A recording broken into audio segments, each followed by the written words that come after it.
సింహరాశి వారికి ఈ మాసం చాలా అనుకూలముగా ఉన్నది. సంతోషకరమైనటువంటి వాతావరణముగానే కనపడుతూ ఉన్నది. అన్ని రంగాల వారికి అనుకూలమైనటువంటి ఫలితాలు, అంటే ఒక్క రంగము అని కాదు, ఈ రాశి వాళ్ళు అనేక రంగాలలో ఉంటారు కదా, ఏ రంగములో ఉండి పనిచేస్తుండినను చాలా బాగుంది, అనుకూలమైనటువంటి ఫలితాలుగానే ఉంటాయి కాక ఆదాయము తగినంత లభించి తీరుతుంది. వృత్తి ఉద్యోగాలలో అనుకూలత అనేటువంటిది పెరుగుతుంది. చేపట్టిన వ్యవహారాలలో ఏది పట్టుకున్నా మీకు ఖచ్చితముగా అది మీకు అనుకూలముగానే ఉంటుంది గాక. గృహ నిర్మాణ ప్రయత్నాలు అనేటువంటివి వేగవంతము చేసుకుంటారు. కొంతమంది సన్నిహితులు, తెలిసినటువంటి వాళ్ళు మీకు సహాయ సహకారాలు అందిస్తారు. పెద్దల నుండి ప్రశంసలు పొందటం అనేటువంటిది జరుగుతుంది. గృహమున శుభకార్యాలకు కావాల్సినటువంటి నిర్ణయాలు తీసుకుంటారు.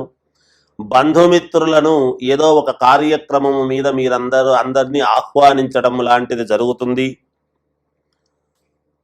వ్యాపారం చేసుకునేటువంటి వాళ్ళు మంచి లాభాలు పొందుతారు.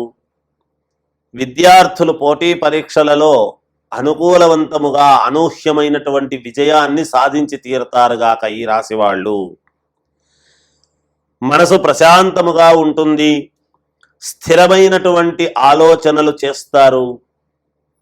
స్థిరాస్తి క్రయ విక్రయాలలో మీరు అనుకున్న దానికంటే ఎక్కువ లాభాలు పొందుతారుగాక. మామూలుగా ఇది చేద్దామా వద్దా అని అన్యమనస్కముగా అని కాకుండా దృఢమైనటువంటి మనస్సుతో చేస్తారు. అన్ని రకాల విజయాలు మీరు పొందుతారుగాక. ఇది సింహరాశి వారి యొక్క ఈ మాసము ఫలితాలు. అన్ని రాశుల వాళ్లకు కూడా ఈ మాసము ఇంకా మెరుగైనటువంటి ఫలితాలు ఉంటాయి కదా. మనకు కావాల్సినటువంటి కోరికలు అనేక రకాలుగా ఉంటాయి. అనేక రంగాల వాళ్లకు అనేక రకాలుగా ఉంటాయి. అయితే మీ వ్యక్తిగతమైనటువంటి జాతకాలు మొదట చూసుకోవటం అనేది చాలా అవసరము.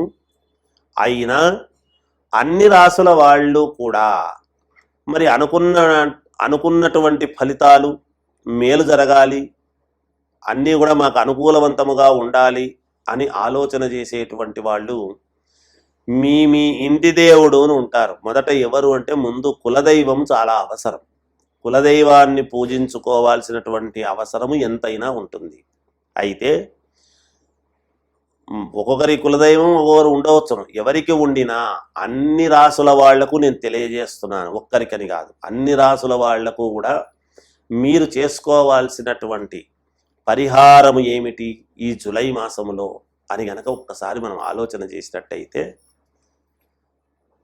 మీ ఇంటి దేవుడికి ఏ రోజో ఒక రోజు ఉంటుంది. అంటే శివుడికి అయితే సోమవారం, వెంకటేశ్వర స్వామికి అయితే శనివారము, ఇలా అమ్మవారికి అయితే శుక్రవారము, మంగళవారము, ఆంజనేయ స్వామికి మంగళవారము అని, శనివారం అని కూడా చేస్తారు.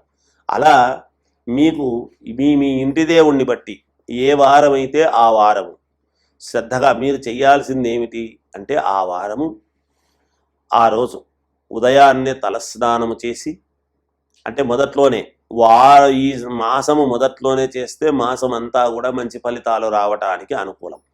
అలా ఒక 3 సార్లు చేయవచ్చును, 5 సార్లు చేయవచ్చును. ఈ పరిహారము మీ సౌకర్యాన్ని బట్టి కనీసం అంటే 3 సార్లు చెయ్యండి. మీ ఇంటి దేవుడు ఏ దేవుడైతే ఆ రోజు ఉదయాన్నే తలస్నానం చేసి 3 గుప్పిళ్ళు బియ్యం ఒక పేపర్ కానీ లేదా ఒక కవర్లో కానీ ఇలా 3 పిరికెళ్ళు బియ్యం, అంటే మనస్సు ముఖ్యం. ఎవ్వరికైనా దృఢ సంకల్పం అనేటువంటిది చాలా అవసరం. ఇది గుర్తుపెట్టుకోవాలి మనం. అలా 3 పిరికెళ్ళు బియ్యం అనేటువంటిది వేసి, అలా 3 పిరికెళ్లలోనూ ఒక్కొక్క కాయిన్, 3 కాయిన్స్ అందులో వేసి, ఇవి తీసుకువెళ్ళి అక్కడ దేవాలయములో ఉండేటువంటి అర్చకుడు, అంటే మీ దేవుడు ఎవరైతే ఉంటారో ఆ దేవుడికి ఒక ఆలయం ఉంటుంది కదా. అమ్మవారికి అయితే అమ్మవారి ఆలయం, శివుడైతే శివాలయం, విష్ణువు అయితే విష్ణు ఆలయం, ఆంజనేయ స్వామి అయితే ఆంజనేయ స్వామి ఆలయం, ఇలా ఆలయం ఉంటుంది. ఏ ఆలయము లేని దేవతలు కొన్ని ఉంటాయి ఏవో. అవి చాలా దూరము, మా ఇంటి దేవుడు, మేము ఎలా వెళ్ళాలి అనేటువంటి భావన కూడా మీకు కలగవచ్చునేమో. అలా కలిగినప్పుడు శివాలయానికి వెళ్ళి ఈశ్వరుడి దేవాలయంలో ఉండేటువంటి వాళ్లకు ఇస్తే చాలు. ఎందుకంటే సకలైశ్వర్య ప్రదాత పరమేశ్వరుడు. అక్కడ అమ్మవారు స్వామి ఇద్దరు అర్ధనారీశ్వరులు కాబట్టి, వేరువేరు కాదు కాబట్టి అక్కడ ఇస్తే అందరికీ మీ అనుకూలమైనటువంటి దేవతలకు ఇచ్చినట్టే. ఉంటే మీ ఇంటి దేవుడికి ఇవ్వండి. అలా 3 పిరికెళ్లలో 3 కాయిన్స్ వేసిన తర్వాత ఇవి తీసుకువెళ్ళి అక్కడ అర్చకుడికి, అంటే 3 పిరికెళ్ళే ఇవ్వాల్సినటువంటి ఇదేమీ లేదు. ఒక అరకిలో ఇవ్వచ్చు, కిలో కూడా ఇవ్వచ్చు. కానీ ఈ 3 పిరికెళ్ళు అయితే ముందు తీయాలి. మీ మనస్సులో ఉండేటువంటి దృఢమైనటువంటి కోరికను కోరుకొని 3 పిరికెళ్ళు అక్కడ వేస్తే ఆ 3,000 పిరికెళ్ళు కావచ్చు రేపు. అందుకని ఎప్పుడూ కూడా ధాన్యం అనేటువంటిది చాలా గొప్పది. అలా బియ్యాన్ని మనం తినగలిగినటువంటి బియ్యం అండి, ఏదో నూకలు బాగులేనివి ఇవ్వకండి. ఎప్పుడు కూడా ఒకరికి పెట్టేటప్పుడు చాలా మంచిది ఇవ్వాలి.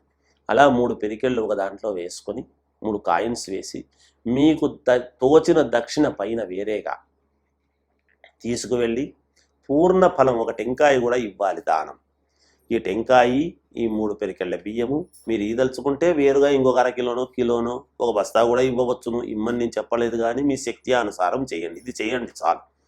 ఇలా చేసుకున్నారు అంటే ఖచ్చితముగా మీకు ఈ మాసం మొదట్లో చేశారు అంటే, మొదటి వారం కనుక చేసుకున్నారు అంటే ఆ మాసం అంతా కూడా మీకు అనుకూలమైనటువంటి ఫలితాలు రాబోతాయి.